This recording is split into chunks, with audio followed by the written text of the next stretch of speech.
This happened to me when I was 12, so almost 10 years ago. I went to our local mall with my mom, dad, and little sister. We were there to buy clothes for our upcoming vacation. I hated it. I was always made to try on clothes that I didn't like because my mom thought I looked cool. I was easy to shop for. Jeans and plain black t-shirts were my go-to, but I was never allowed to stay home. I think my mom cared more about us having a family day out together than actually shopping. Now that I'm older, I can appreciate why she would force us all out together, but at the time, I really didn't want to be there. I would complain and moan about anything and everything. Me and my sister would play this game to kill time and stop the boredom. If you made your forefinger and thumb into a circle and held it below your waist, you'd get to punch the other person if you can trick them into looking at it. At first, it's pretty easy to trick someone, as they're not really expecting it, but the more you trick each other, the more creative you have to be, and the harder the punches get when you're caught out. We had been playing this game for most of the day when I hit my sister a little harder than I probably should have. She started crying, which resulted in my mom shouting at me and telling me to grow up. I shouted something back about how it was always me that got into trouble, and I walked off to sit on the benches outside the store. After waiting there for about 10 minutes, I started to need the toilet. I wasn't really supposed to walk off on my own, especially going to the bathrooms. Mom would say, "You never know who's lurking." Up until the age of 10, she used to take me into the women's toilets until she was told by a member of staff that I was too old to be in there. I looked around and decided to just run in and run back out again. I'd probably be back before they even knew I was gone. There was a long hall that led around to the men's toilets. As I walked in, a man was walking out with a dark green jacket on. He looked me right in the eyes as he walked past. As a kid, he looked kind of scary. He had scruffy hair and a beard. He didn't smell overly pleasant either. Sometimes you'd see homeless people coming into the mall to use the toilet facilities. They were occasionally escorted out if seen by the mall security guards because they would wash their socks and underwear in the sink.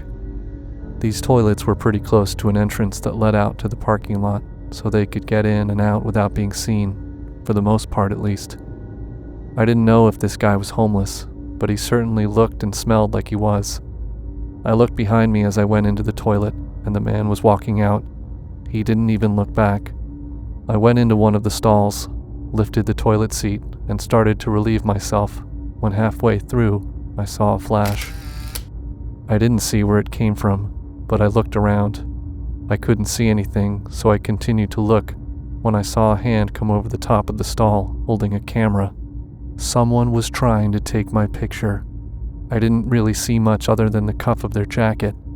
It was the same color as the guy who looked at me as he walked out the toilets just a few moments before. I didn't even get a chance to finish pulling my jeans up and running out of there. I ran to find my mom and dad, who were at the bench looking for me, talking to one of the security there. I had splashed myself, and it was showing up pretty obviously on my blue jeans. My mom asked me what had happened, and when I told her, my dad ran straight into the toilets. The security guard tried to grab him, but no way would my dad let this guy try to get away. The security guard shouted for assistance on his radio and ran in after my dad.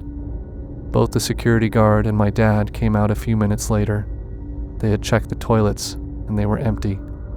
He must have managed to escape there before I did. The police were called in, and I had to give a statement and a description of the man I saw. I wasn't even confident it was him.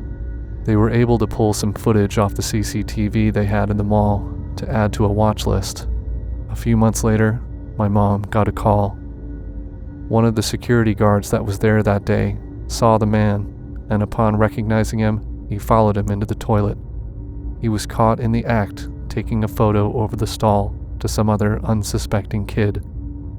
He was arrested, and the police checked his home to find a number of photographs of young boys, including myself.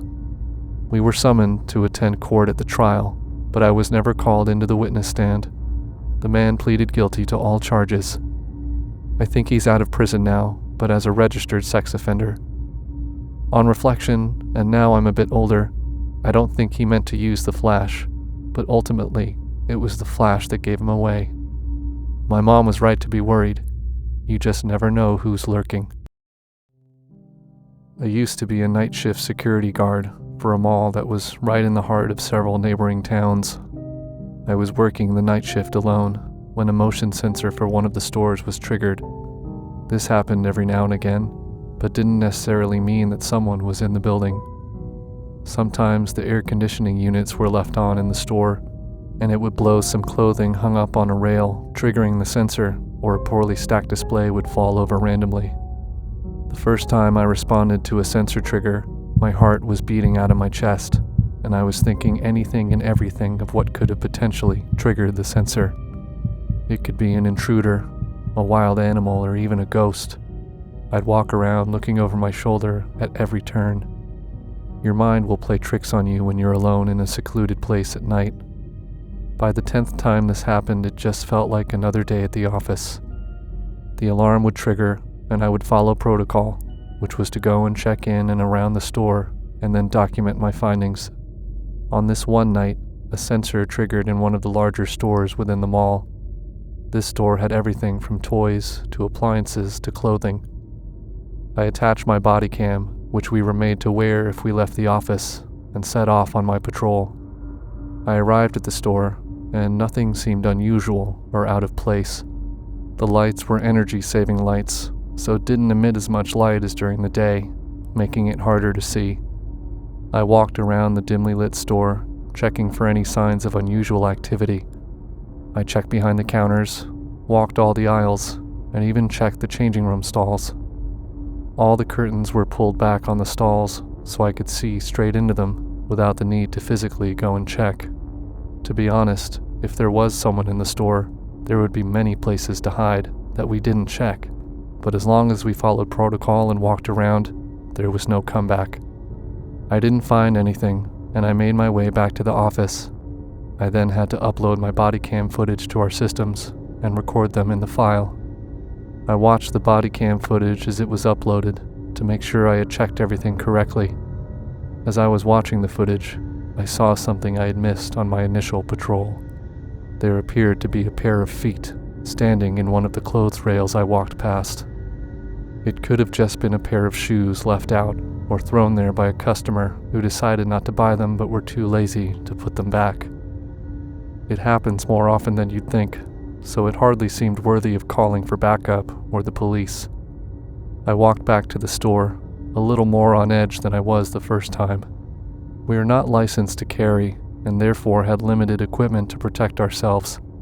Just mace and a nightstick, which I had never needed to use. Our duty was to observe and report. I arrived at where I had seen the feet standing in the clothes rail, and there was no one there. I went to stand at the area where the body cam caught the image to see if there was maybe something that made it look as if someone was standing there, but there was nothing there. Again, I looked behind the counters, walked the aisles, but when I got to the changing room stalls, something was different. I noticed one of the curtains on the changing room stalls was closed. I specifically remember them all being open earlier, as I didn't have to go in to check them. I took out my mace and slowly started to walk towards the stalls. "If anyone's in there, come out now. I'm armed and will shoot if necessary." There was no movement and no one came out. I slowly approached and pulled back the curtains to find no one there. It was a sigh of relief, but I was now convinced someone else was in the store. I decided to make my way back to the office and call for assistance. As I was walking to the exit at the back of the store, I heard a noise behind me. It sounded like something being knocked or moved. I looked back, scanning from left to right and back again, when I noticed a mannequin standing on the edge of the sporting goods section. I didn't notice this earlier, but I wasn't 100% it wasn't there. I approached with caution and stood staring at the face, which was wearing a hockey mask. I couldn't really see what was underneath it due to the lighting, but then the head lifted up and eyes opened. I fell backwards, and before I could lift my arm to spray him with mace, the guy started to run towards the emergency exit. I started to run after him, but he was much faster than I was. He burst out of the doors into the parking lot, and I left him there. Observe and report. I'm not paid enough to chase someone out into the open. I had done my duty, so I ensured the doors were locked and made my way back to the office. It was reported to the police, but we were unable to find any footage of the man other than him being in that store after hours, and with no clear image of his face, there's nothing they could really do. I had gone away with my friend Helen for a long weekend to spend some time together. We stayed in a hotel that was about 20 minutes away from the fourth largest mall in the US at the time. Me and my friend loved to shop, and this was one of the reasons why we decided to visit Costa Mesa in California. The first day of our trip, we went out for a late breakfast, and then headed straight to the mall to spend the whole day there shopping. We arrived at about 12 p.m. and walked around visiting the various retail shops within the mall. We visited one of the restaurants for dinner, and then continued on with our shopping. Around 6 p.m., I noticed a man in one of the shops we were in looking over towards us. He was a good-looking man, well-dressed, well-groomed, and certainly in good physical shape. Coincidentally, I had seen him in the last 2 shops we'd visited, but not in such a blatant manner. I mean, he was standing there and was practically staring right at me and my friend Helen. I thought maybe he took a liking to one of us, but didn't have the confidence to come up and use his best pickup line. We were both married, but it's still nice to have a flirt and get some attention every now and again. We continued shopping, and it appeared as though we lost him somewhere along the way. After finishing our day of shopping, we made our way back to the car about 7:30 p.m. I remember this being the time, as there was a giant clock in the last store we visited, and Helen was saying she couldn't believe how late it was, and that she wanted to go for a drink in the hotel bar. The mall closed at 8, so it wasn't long until all the stores would be closing its doors for the night. As we were walking towards the parking lot, I saw the same man from earlier standing outside a small convenience store on his cell phone. He looked right at me, but didn't smile or give any kind of gesture, which seemed strange considering he blatantly followed us earlier in the day. We walked through the doors, which led straight into the parking lot. As we did, we could hear footsteps behind us. Both me and Helen picked up the pace to get back to the car. We looked back, but couldn't see anyone. We put all our bags on the back seat, got in the car, unlocked the doors, and drove out of there as quickly as we could. As we were heading towards the parking lot exit, I noticed the same man on the phone watching us drive out of the lot. Me and Helen were talking about how weird it was. He was obviously following us, but didn't attempt to talk to us, and surely if he was going to attack us, he would have done it as we walked towards the car. As we were waiting at a red light, only 5 minutes away from the hotel, a car pulled up behind us, and 2 men got out. They ran up to the back of the car and smashed the back windows on either side. They told us if we attempted to drive away, they would follow us and kill us. I was frozen, and Helen shouted to them to take whatever they wanted. They took all our bags out of the back seat, ran back to their car, and reversed back before turning around and speeding off. We didn't have a chance to get the license plate, or even the make and model of the car as the headlights blinded us as it drove away in reverse. We reported everything to the police. They said it's likely the man who was watching us gave our details to someone waiting just outside the mall as we left, knowing we had bought expensive items, but it's likely that they could not link him to it. They later found a car which was found abandoned. It had been reported as stolen, but my driving license was found in the footwell of the car, so they related it to the robbing. I don't know if they ever caught the men. If you enjoyed the video, please consider subscribing.